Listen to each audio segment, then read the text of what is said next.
Angel ബിൻഡബിളിലേക്ക് ഏവർക്കും സ്വാഗതം. ഞാൻ നിങ്ങളെ പരിചയപ്പെടുത്താൻ പോകുന്നത് ഈ നൈറ്റിയാണ്. ഈ നൈറ്റി നമുക്ക് എങ്ങനെ വേണേലും ഉപയോഗിക്കാം. നൈറ്റി ആയിട്ട് ഉപയോഗിക്കാം, ഫ്രോക്കായിട്ട് ഉപയോഗിക്കാം, ടോപ്പായിട്ട് ഉപയോഗിക്കാം. 3 in 1 ആണ്. മൂന്ന് ഇതായിട്ട് ഉപയോഗിക്കാം. നൈറ്റി ആയിട്ടാണ് ഒരു അടിപ്പാവാടായിട്ട് നൈറ്റി ആയിട്ട് ഉപയോഗിക്കാം.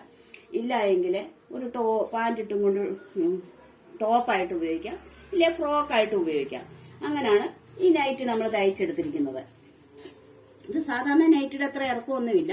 അതിനേക്കാൾ ഒരു 5-6-7 ഇഞ്ച് ഇറക്ക കുറവാണ് വെക്കുന്നത്, കണങ്കാലിന്റെ ഒക്കെ മുകളിലായിട്ട്. പിന്നെ അടിയിൽ ഇങ്ങനത്തെ ഞുറിവ് വരും.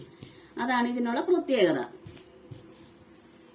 പിന്നെ 2 കെട്ടിട്ടിട്ടുണ്ട്, സൈഡിൽ 2 കെട്ടിട്ടിട്ടുണ്ട്. പിന്നെ ഞാൻ ചെയ്തിരിക്കുന്ന ഇതിന് ഇങ്ങനത്തെ വി കഴുത്താണ് ഇട്ടിരിക്കുന്നത്. വി കഴുത്ത്.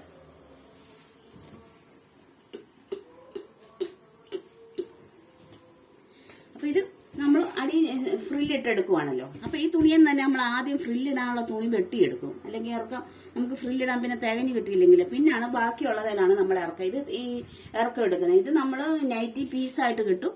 ഹരിപ്പാട്ട് എല്ലാ കടകളിലും കിട്ടും. നൈറ്റി പീസ് തുണി കിട്ടും. അങ്ങനെയാണ് ഞാനിത് തയ്ച്ചെടുത്തിരിക്കുന്നത്.